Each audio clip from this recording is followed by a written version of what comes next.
in creation. Yeah, exactly. To see creation.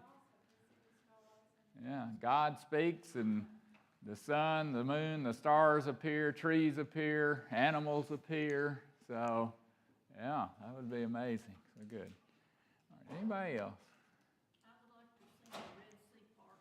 Red Sea, yeah, that would have been amazing. It just walls up on one side, and the Israelites march through, and the Egyptians come in, and they're covered up, aren't they? So, very good one.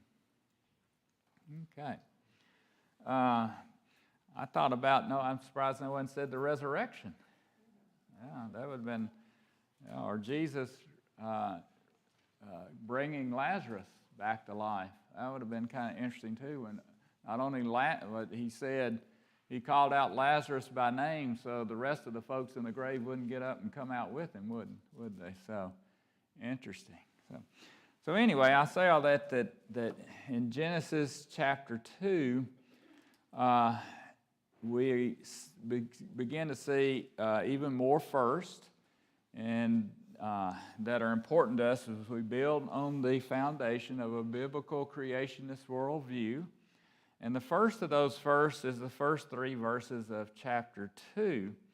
And as you said, we're studying creation, so this is in effect, the conclusion to creation, the 7th day.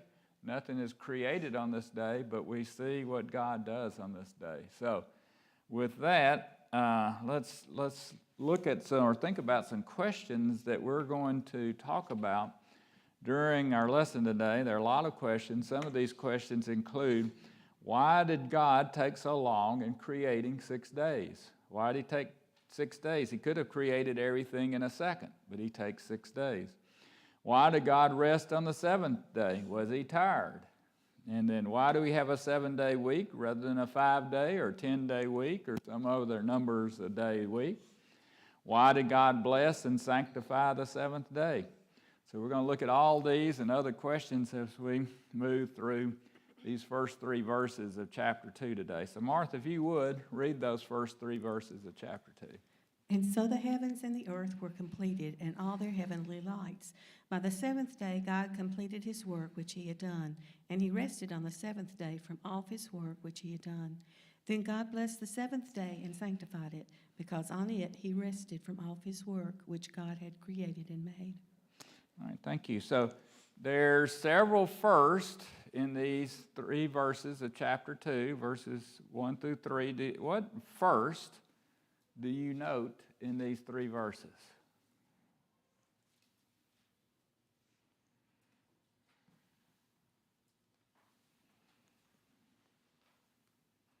Anybody note any first?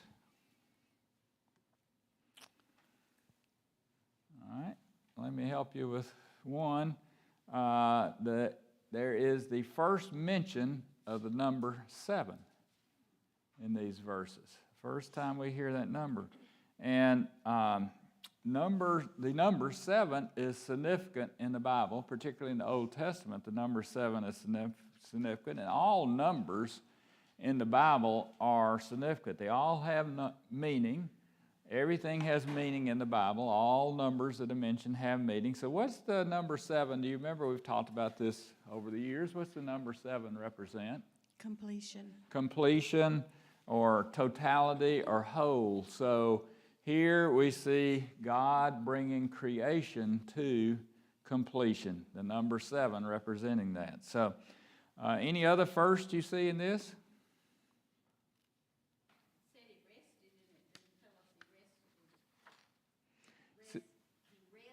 Mm-hmm. It says God rest and what? It didn't tell us that he rested after he did. Days 1 through 6, yeah. So day 7 is different. This is a first. God rested on day 7. That's a first. Good. All right, let's look at your handout there. There is no mention of what and what? No mention of evening and morning on day 7. So why would there be no mention of evening and morning on this day? What does that suggest?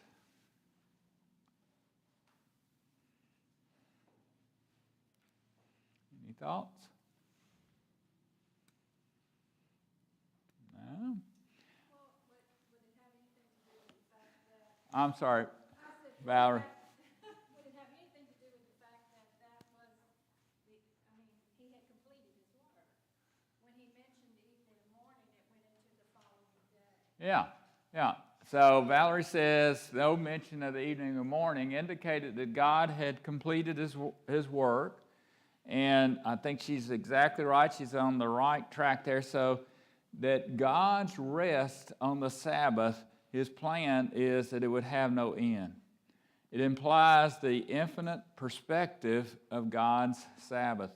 So unfortunately, Adam's sin interrupted his plan that the Sabbath would, in effect, continue forever. Adam's sin stops that plan, and God then comes up with the alternate plan of Jesus dying on the cross for our sins. So then, number 2 in your handout, God does what on day 7? Blesses. Somebody said God blesses day 7. There's no record that God blessed any other day, so this is a first that he blessed day 7. He blessed mankind on day 6, but he didn't bless the day itself. And in blessing day 7, God made day 7 a blessing to all those who honor it. And then number 3, God, what on day 7? Sanctified. Thank you, day 7. Which he also did not do on any other day. So this is another first. God set apart day 7 for his own special purposes. So let's look at 3 of the questions that we mentioned earlier. First is, why did God take so long in creating 6 days? Could he have not created everything in the blink of an eye? Second. Then secondly, why did God rest on the 7th day? Was he tired? And then thirdly, why do we have a 7-day week rather than a 5-day or 10-day week? So, first question again, why did God take so long in creating 6 days? Could he have not created everything in a second? So could have God created everything in a second? Yeah, certainly. So God has no bounds of time, space, or matter.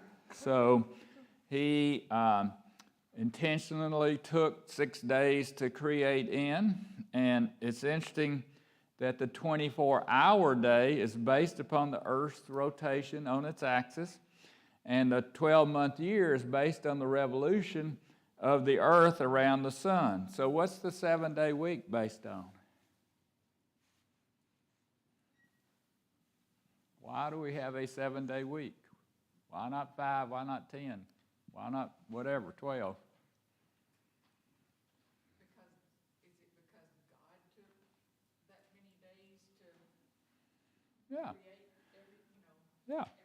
Yeah. God set the pattern. So we, as humans, are following the Creator's example with a 7-day week. This pattern was set forth, as we've studied here in Genesis. So this should also be the pattern for our lives. God worked 6 days, or created 6 days, the 7th day. On the 7th, he rested. So Christmas, not too long ago, we're a couple of months out now from Christmas, but I remember a time, I was not a parent at that time, but we had a friend who was a parent, and he came over, I think it was Christmas Eve night even, and he had 2 girls, and one of the girls was getting a dollhouse for Christmas. Well, this dollhouse had a gazillion screws and parts to it. We were watching the ball game as we were putting together this dollhouse, so that in of itself is a sign this may not be a good thing, that we were trying to do 2 things at once. So we worked on this dollhouse for several hours trying to assemble it, and we got to the completion of the dollhouse. We were ready to put the floor of the dollhouse on the dollhouse itself, and it doesn't work. The reason was that we didn't read the instructions or the directions. The floor should have been put on much earlier in the process, so we have to start all over again, take it apart, and put the thing back together again. Again, taking several hours to do so. So if we had read the directions, we would have known that, wouldn't we? So we had, as I said, to disassemble, start over. So God has given us instructions. He's given us direction and a pattern to follow in our lives. So unfortunately, many times we don't follow the pattern that He's given us. Not following His direction and the pattern for our lives results in broken lives, broken dreams, broken families, broken people, broken hearts, and broken hopes. So what's the pattern or direction God has given us for our lives? What do we learn about this pattern or direction in creation here? God wanted man to be have stewardship of their time. Right. God said, she said God wanted us to have stewardship. Mary says God have stewardship of our time. So what is that pattern of that stewardship of our time? What's God's pattern He's given us? That's exactly right. What are we supposed to be doing? Is it working 6 days? Working 6 days, and the seventh day is for what? Rest and worship, praise, so forth. So too much of either, too much work, too much rest is a problem, right? God has given us a balance. 6 days to work, 1 day to worship, to rest. God's 6 days of work was timely, it was orderly, it was precise, it was neat, it was thorough, it was planned, and it was goal-oriented. Have you thought about God? Oh, yes, Can I Sandy. ask a question? Yes, ma'am. You know, we use Sunday as our Sabbath when we're resting, but there's some religions that use Saturday as, so how do we know which day is the right? Sandra asked, some religions, some denominations even use Saturday as the day of worship, whereas our denomination uses Sunday. How do we know the difference, right? Question. So, let's ask, so why would you choose the Sabbath, first of all? Good question. Why would any denominations, whatever, choose the Sabbath? What's important about the Sabbath being the seventh day of the week? Why the seventh day? Why Saturday? Let's put it that way. It's because, Well, because you're supposed to work 6 days and have the 1 day to rest. yeah. So, Martha, you going to say something? No. I was just going to say that the reason I think that most churches remember on Sunday is because of resurrection. Yeah. Resurrection Sunday is for why Sunday, the first day of the week. Christ arose on the first day of the week. But the pattern in the Old Testament was the Jews worshiped on Saturday, the seventh day, really from Friday sunset to Saturday sunset, their seventh day. So you have some, Sandra, I think some messianic Jewish not denominations, but congregations that will have a Saturday night service because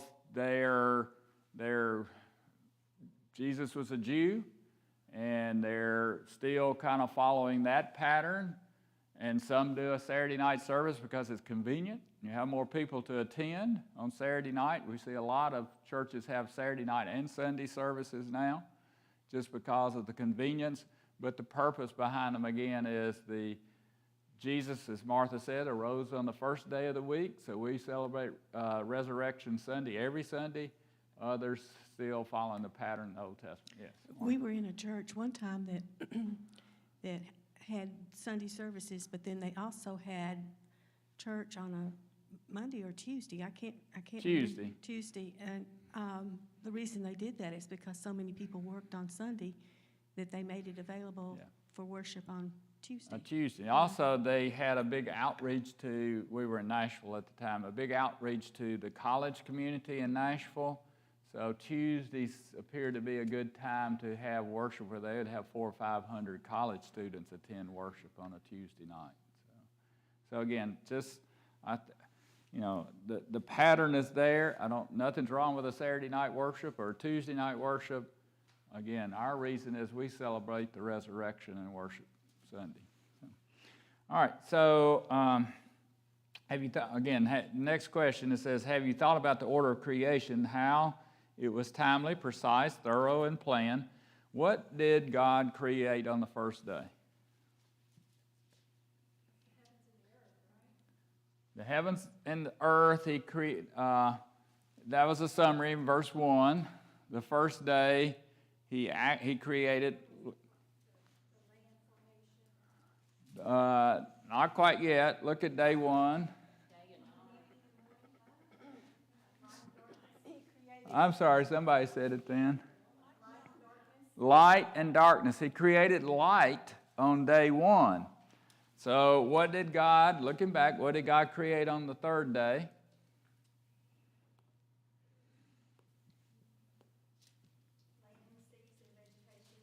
Land, seas, and vegetation. On day 3, he created vegetation. Day 1, he created light. Day 3, he creates vegetation.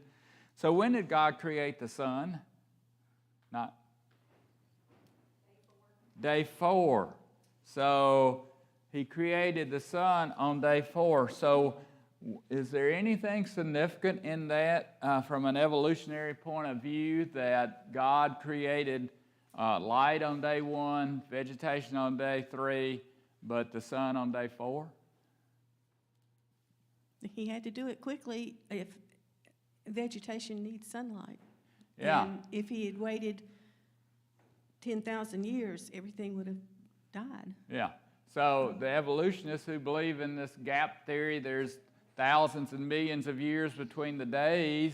If he'd created vegetation before he created the sun, all the vegetation would have died. But for 24 hours, vegetation could live and it could survive for that period of time. So the point again is that God is orderly. He's precise. He plans. He's thorough.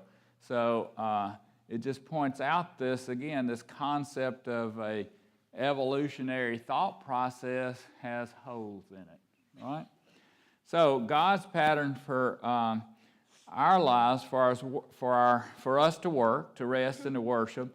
What are some biblical examples? Can you think of any biblical examples where we see people in the Bible that are following this pattern of work and worship? Work and service?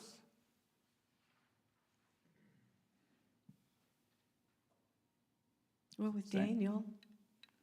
Daniel was, he was a prince, so he had princely duties, the second in command of Egypt, but he also, we know he worshiped. He got punished for that as such, yeah. Who else? Well, Jesus. Jesus, prime example. What was Jesus' occupation? Carpenter. He went into his stepfather's business as a carpenter, but his vocation was ministry, right? So he worked. Who else? Some other prime examples. Paul. Paul was, what was his occupation? Tent maker. Tent maker. He was a tent maker, but obviously he was an evangelist as well, so he followed this same pattern. Anybody else? Any other examples? There's a lot of them. Peter, James, John were all fishermen, so they fished and also served and worshiped at the same time. So again, talking about Jesus being a carpenter, have you ever thought about anybody being overqualified for a job before? So, yeah, it would be him, right? So Sarah, when Creator God created in us the capacity to work and to have satisfaction in our work, and not only to finish our work, but see to it that it's well done. Anne Graham Lotz, in her book God's Story, tells this account of a gentleman named Johnny Evans. And Johnny Evans was an All-American quarterback who played college football at North Carolina State University.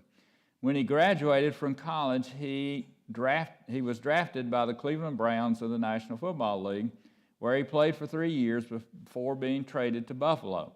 The Buffalo Bills released him after only 6 weeks, and Johnny spent the first fall in 17 years not playing football.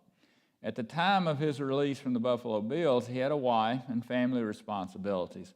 While his college degree equipped him for a career, he could not immediately get a job in that field. Instead of feeling sorry for himself or accepting handouts from well-meaning friends or refusing to work unless the job was in his chosen profession, Johnny went to work selling shoes at a sporting goods store.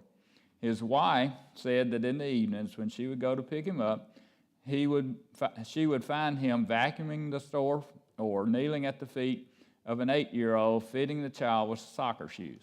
Within the year, Johnny received the opportunity to continue his football career in the Canadian Football League, a position he held for 3 more years. He not only got back the job he wanted, but he had the satisfaction of maintaining the support of his family through his own work, while friends may have felt it was demeaning for someone of Johnny's stature to work as a shoe clerk. Johnny knew it was an honorable position, and he believed it was much more desirable than disregard the Creator's pattern for the discipline of his life by not working at all. So as Paul Harvey says, the rest of the story about Johnny is that after his Canadian Football League career, he spent the last 30 football seasons as a radio game day analyst for North Carolina State football. And after placing his trust in Jesus as a 16-year-old high school athlete at a Black Mountain FCA camp, he began serving through the FCA ministry as a volunteer for 20 years and then as a FCA Eastern North Carolina director, FCA director, for an additional 20 years. So we've seen just recently a similar story about Kurt Warner. It's a movie made about that called American Underdog, where his football career kind of ended, and he became a grocery store clerk for a while. And then later on, he got the opportunity to go back into football and to, at that time, ultimately won a Super Bowl. So both of them see the pattern of God for our lives, that God intends us to work. That's part of his pattern for us. So many Americans have seen to have lost the value and sense of satisfaction and worth that work brings. In October of last year, the number of job openings in the U.S. increased by 431,000 from a month earlier to total 11 million. This compares to 7.3 million job openings in 2019 prior to the pandemic, or an increase of 51% in job openings. So people have an amazing amount of government subsidies, have had an amazing amount of government subsidies that have allowed people not to work. This is not God's plan. God's plan from the beginning was for people to work, to subdue the earth, and to reap the harvest of the garden for food. So sometimes in the brokenness of our lives, by not following God's pattern, we have self-inflicted wounds. We experience brokenness because we are not disciplined, we're lazy, we're spoiled, and selfish in the way we spend our time. God did not intend it to be this way. God's direction instructs us to be disciplined and to realize the satisfaction and fulfillment that honorable work can provide. God, Creator, not only gave us a pattern of discipline, He gave us a pattern of worship and devotion. Genesis chapter 2, verse 3a says, "Then God blessed the seventh day and sanctified it." Genesis 2:3a in the New International Version says, "And God blessed the seventh day and made it holy." So what does it mean to sanctify or make holy? We've talked about that before. To set apart for God's glory. Set apart for God's glory. So to make this the seventh day is to be different.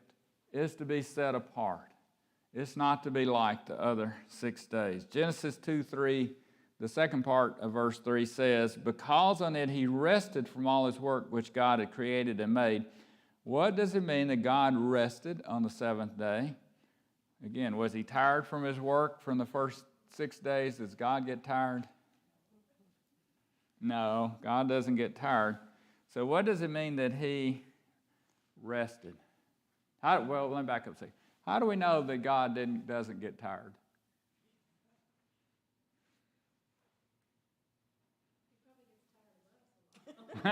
Good point, Valerie. Valerie said he probably gets tired of us a lot. Yes, that's true. I'm sure he does. God. Yeah.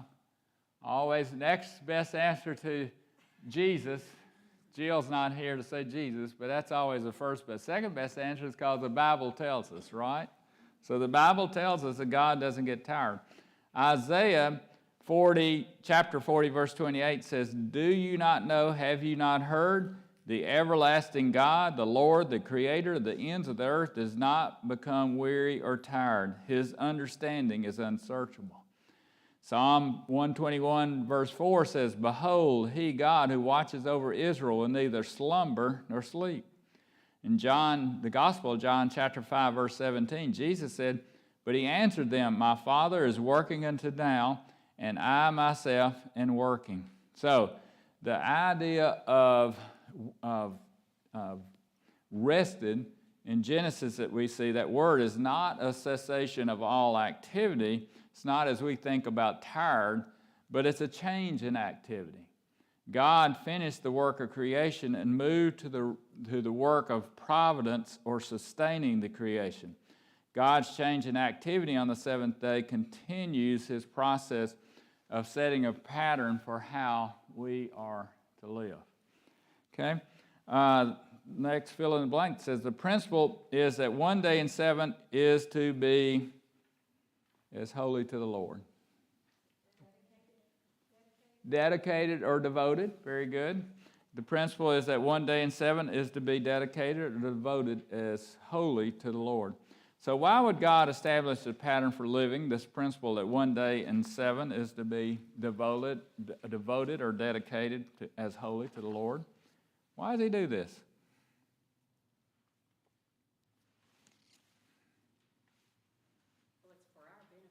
It's for our benefit. How's it for our benefit, Jamie?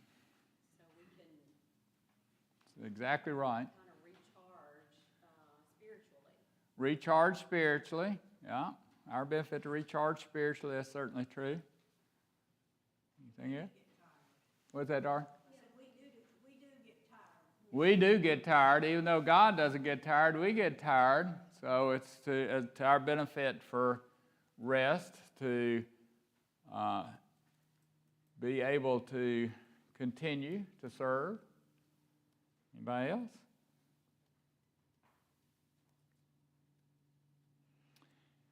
And again, just to recap, what are we supposed to be doing on this rest part of the seventh day? What else are we supposed to be doing on the seventh day? Worshiping.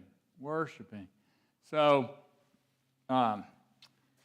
maybe one of these reasons that God gave us one day to worship, different than the other 6 days, is if we take one day to focus and be anchored in or on God, then it's less likely that we drift from him on the other 6 days. All right? So on the seventh day, we are to remember what God did and be devoted to him and to worship him. Right? In Exodus chapter 20, verses 8 through 11, God formalized for the Israelites the concept of the seventh day being sanctified or holy. So Martha, would you read those verses, please? Remember the Sabbath day to keep it holy. 6 days you shall labor and do all your work, but the seventh day is a Sabbath of the Lord your God. In it you shall not do any work, you or your son or your daughter, your male or your female servant, or your cattle or your sojourner who stays with you. For in 6 days the Lord made the heavens and the earth, the sea and all that is in them, and rested on the seventh day. Therefore the Lord blessed the Sabbath day and made it holy. Thank you, Mark. So, is the principle of day 7 being set apart for focus on God and rest just applicable to people?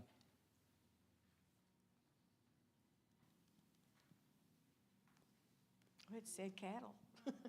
Say what? It said cattle. Cattle? Yeah. What else? Anything else? For your family and anybody that's, Family or anybody? Yeah.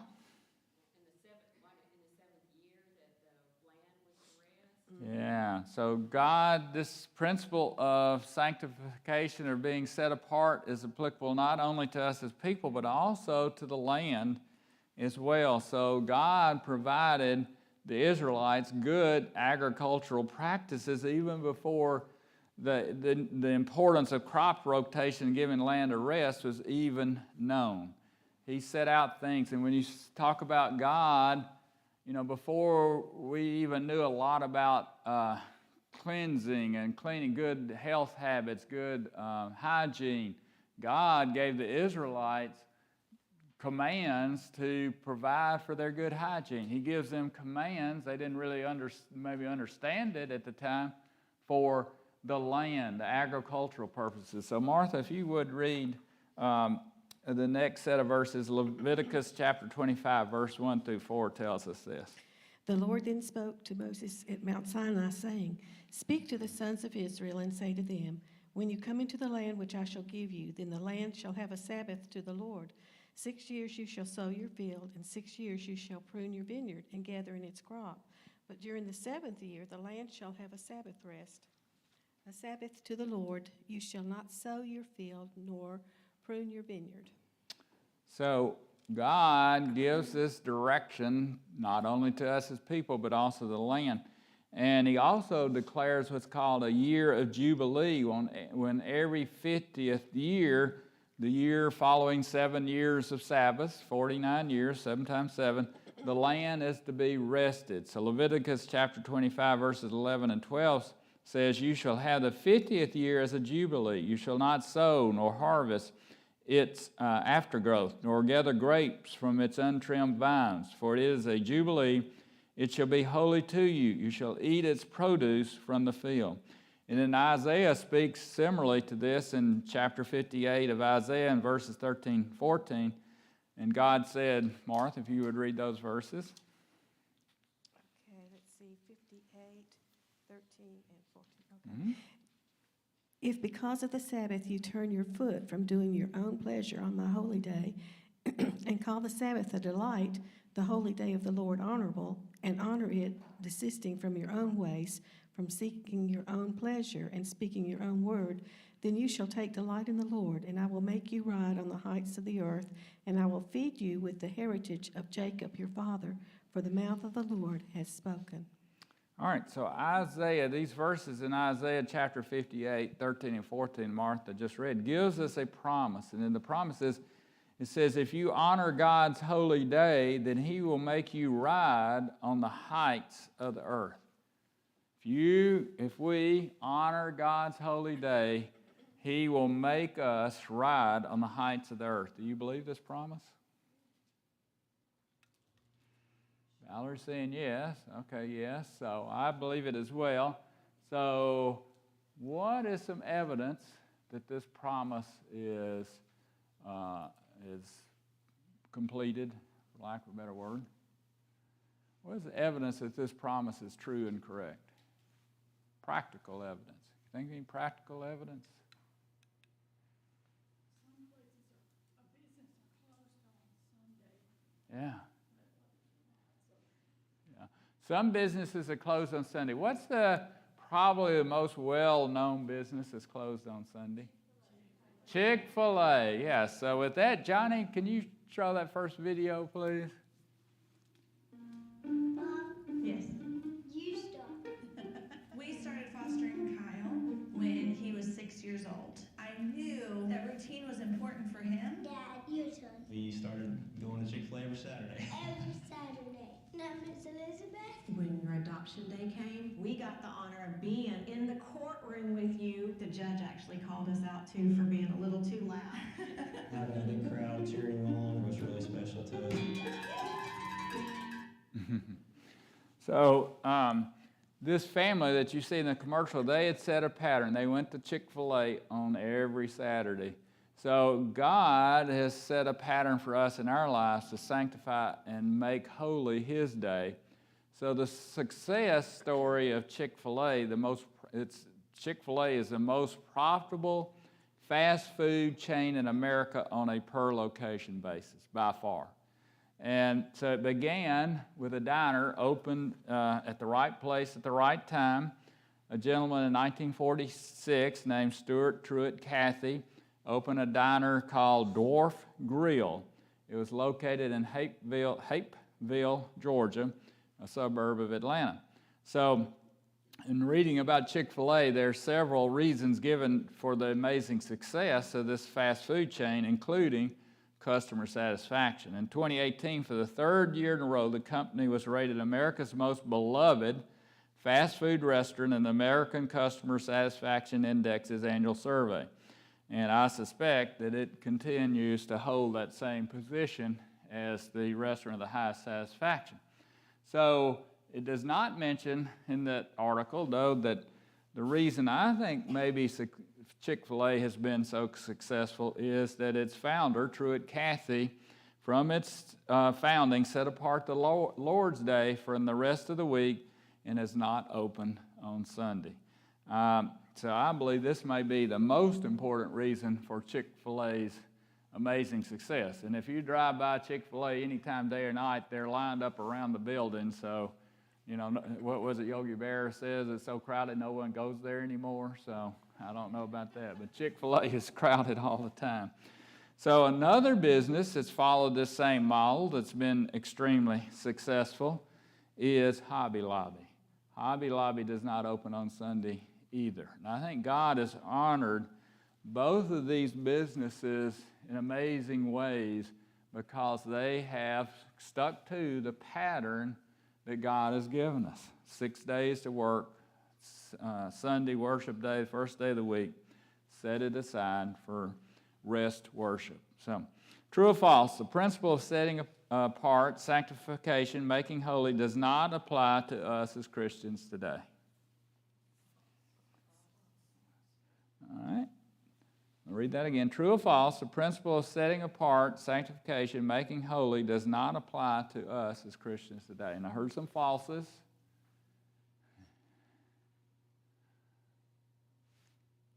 No truths. Okay. Martha, would you read Luke chapter 6, verses 1 through 5, please? Now it happened that he was passing through some grain fields on a Sabbath, and his disciples were picking the heads of grain, rubbing them in their hands, and eating the grain. But some of the Pharisees said, "Why do you do what is not lawful on the Sabbath?" And Jesus answering them said, Have you not even read that what David did when he was hungry, he and those who were with him, how he entered the house of God, took and ate of the consecrated bread, which is not lawful for any to eat except the priest alone, and gave it to his companions? And he was saying to them, the Son of Man is Lord of the Sabbath. All right, so here we have Jesus and his disciples on the Sabbath day walking through a field. They were hungry, so this happened on more than one occasion. They take some grain, rub it in their hands, and eat the grain. So Jesus says, the last verse there, and he's saying then the Son of Man is Lord of the Sabbath, and really before that, it says the Sabbath, I'm paraphrasing now, is made for people and not for the law. So why did Jesus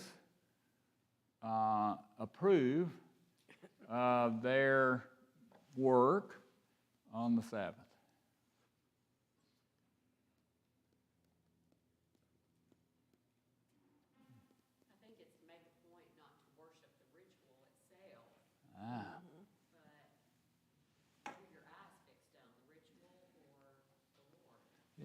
What had happened with Jamie said it's not to be focused on the ritual itself, but on Jesus, on God. What had happened in the interim between the giving of the 10 Commandments and this time of Jesus when they're going through the field and eating the grain? What happened with the 10 Commandments? They'd been added to many times over. Yeah. Martha, yeah, they've been added to the Pharisees, particularly the Pharisees, Sadducees, I guess as well, but the Pharisees turned the Ten Commandments into, I think, 613 rules. So they had a rule. They went way past what God had commanded into what's the right word here? I can't think. Into rules, into obeying the rules instead of worshiping and obeying God. So in Mark chapter 2, verses 27 and 28, Jesus said the Sabbath was made for man and not man for the Sabbath. So the Son of Man is Lord even of the Sabbath. So similar to what Jamie just said. So does this mean that there's no Sabbath rest for Christians?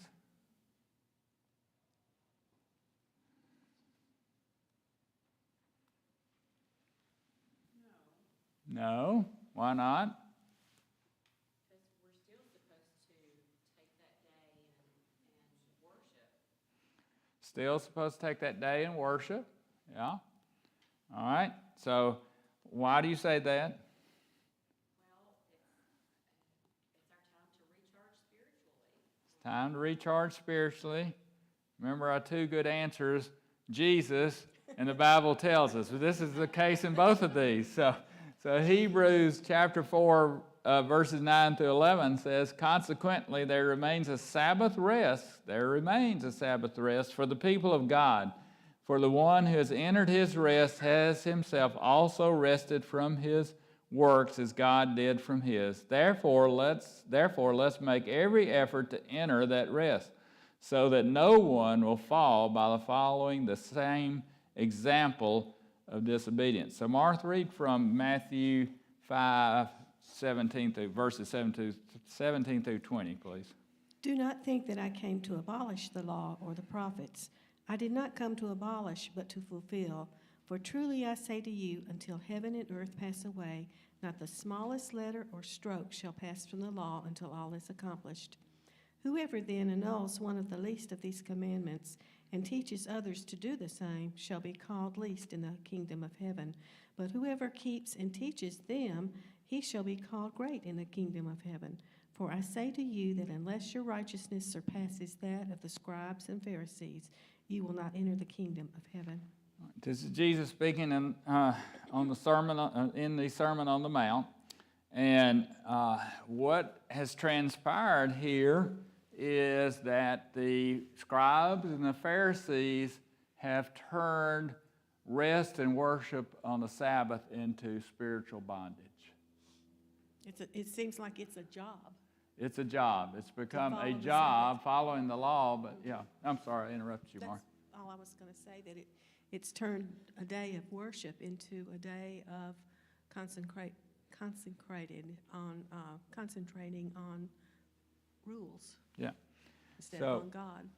Exactly. So focus on the rules instead of God, spiritual bondage. So in Colossians chapter 2, verses 16 and 17, it says, therefore no one is to act as your judge in regard to food and drink, or in respect to a festival, or new moon, or a Sabbath day.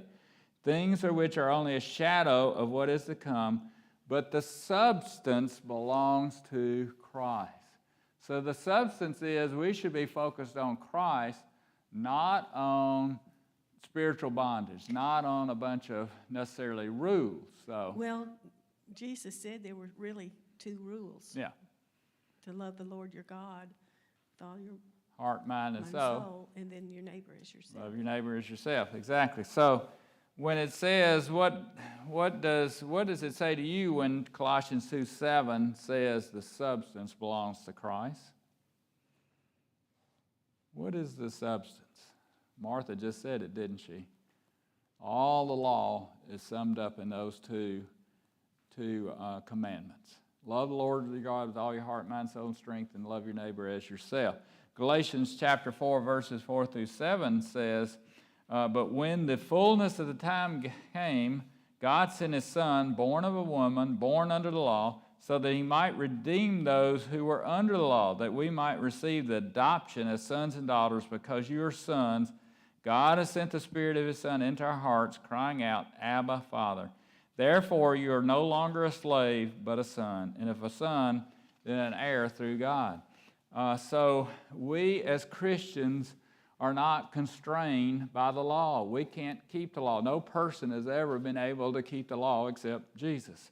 So we are set free from spiritual bondage because we're adopted sons. We're children of God. So we are to be obedient to Him and testify Him. So part of our obedience and testimony, we are to be different. We are to be set apart. We are to be holy. We are to act differently on Sunday than the world acts on Sunday. So we as Christians are also called to act differently on Monday through Saturday as well.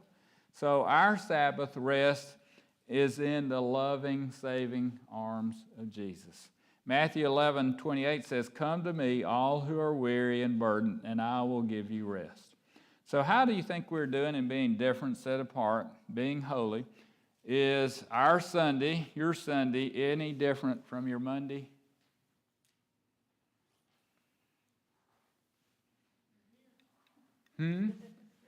Exactly, we're here. That's the first thing, we're here. You're exactly right, Nona. That sets us apart from a lot of people right there. We take the time, the effort, whatever, to be here on a Sunday morning. You may have a neighbor that sees you driving out early on Sunday morning thinking, where are you going, as such? So that's the first thing that you're certainly right, that sets us apart. There's a ministry called Living Sent, and the purpose of the Living Sent Ministries is to inspire and equip business and business people, professional leaders, to live out their Christian faith. They have a theme. It's called Connecting Sunday to Monday. So are we connecting Sunday to Monday? Are we taking what we gain, that's not a good word, what we have spiritually today, Sunday, and applying it through the week, Monday, Tuesday, etc. So, how can we be set apart or sanctified and act holy? What are some other examples? One is certainly right, Nona's exactly right, we're here. What else? How we help take care of others. I'm sorry? How we minister to others. How we minister to others sets us apart, certainly. Johnny, will you run that next video, please? Here's an example of how one person is setting apart his or following through on Monday from Sunday.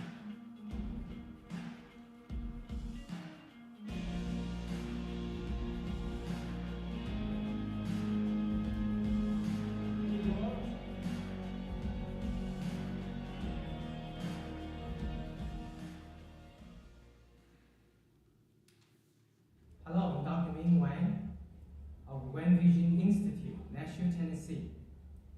Today, I want to talk about the benefit of being part of the Living Sent Ministry. The benefit to our business, Wen Vision Institute, and also the benefit to myself in my personal growth in faith with Jesus Christ, and also in my work in taking care of our patients. I've been with Living Sent Ministry ever since its inception. I remember like 12, 13 years ago when Jerry Moore, the leader of Living Sent Ministry, and I had dinner in the Hillsborough Village, and Jerry said, you know me, I have a vision of building an organization that applies scripture Monday through Friday. And I'm going to call that Living Sent Ministry. I got so excited, I joined with Jerry Moore in Living Sent Ministry ever since the beginning, and I've been an advisory board member ever since. What I found out and experienced in the last 12, 13 years since the founding of Living Sent Ministry is that it is such a tremendous organization that helped myself in my personal growth in the faith journey and also in our business. In terms of faith journey, you know, it's so important for us to read Scripture, apply Scripture, not just on Sundays at church service, but also Monday through Friday in our workplace. For example, how do you work with folks who do not share respect them, and at the same time share with them the good news. For example, many years ago, I went to pray with my patients. And because I'm a Christian, I really feel I want to share the good news with my patients. Then I was advised by some friends that maybe don't pray because some of your patients who are not Christians may not return to you. And I said, that's right. I do LASIK, eye surgery, cataract surgery. It's a competitive business. And I was worried if some of my patients would not return back to us because I prayed they got offended. Then I consulted Jerry Moore, Living Saint Ministry, and leaders. And Jerry and other leaders of LSM told me, said, "Man, if it's the right thing to do, there's a price to pay." So I decided I'm going to go on the limb and pray with my patients. Now, I was told that I was supposed to be politically correct, so I was supposed to ask for permission before I pray. However, imagine yourself to be a patient underneath my laser, surgical laser, and I say, "Is it okay, Johnny, to pray?" Probably it's hard for you to say no. You wouldn't dare to say no, probably. So I kind of took advantage of the situation, but I took advantage for God, so I felt okay. So you may not have a laser in your hand to operate on somebody. They may not be as compliant since you don't have a laser in your hand. But this principle is the same. How Martha said, how are we identifying ways to serve in our daily walk? Ming Wang prays with his patients. So that's a way to give a testimony as such. So how, you individually have to determine what are the ways, the methods, the opportunities you have to serve similarly. So, I think, again, we should be setting a pattern for our children, our grandchildren, others, that Sunday is different. I think it's very sad now that we see on Sunday a lot of youth sports occurring on Sunday morning. And kids are out playing something on Sunday morning rather than their parents having them in church. It's little things just as different. When Martha and I got married, her mom and dad set a pattern that we had Sunday lunch with them after church every Sunday. That made Sunday different from Monday through Saturday. So there's a pattern that you can set with your children, your grandchildren, that sets apart Sunday from the rest of the week. It makes it different. They know something is special about Sunday. I thought it was interesting. We were in Hilton Head a few months ago, and we went to a church called the North Island Baptist Church there. It was a really small church. And we were dressed in vacation clothes, and everybody else there was not. So we kind of stood out, small congregation. And I thought it was kind of interesting at the end of before or after, I can't remember, the service, the pastor came up to us and he said he really appreciated people who took time on vacation to come and worship. Because again, he could identify us because we were in vacation clothes. But so I hesitate to share this example because, again, I don't want to be what's the right word here? I don't want to puff myself up on that. But I think, again, it's just setting an example of doing something different on Sunday than Monday through Saturday, making worship a priority for you. You obviously are here. You're doing that. But showing that example, again, to children, grandchildren, others who you might come in contact with. So, again, what are you doing? This is, rhetorical question. What are you doing to sanctify, set apart, make holy Sunday? And then what are you doing to carry over Sunday into Monday through Saturday, to convert Sunday to Monday? So the first chapter of Genesis is kind of a telescopic view of creation. The second chapter of Genesis is a microscopic view of creation. So next week we'll pull out our microscopes and dig into creation in greater detail. So thank y'all for being here today. I'm a minute over, so I apologize for that. So y'all have a blessed Monday through Saturday. Make Sunday different and carry it into Monday through Saturday.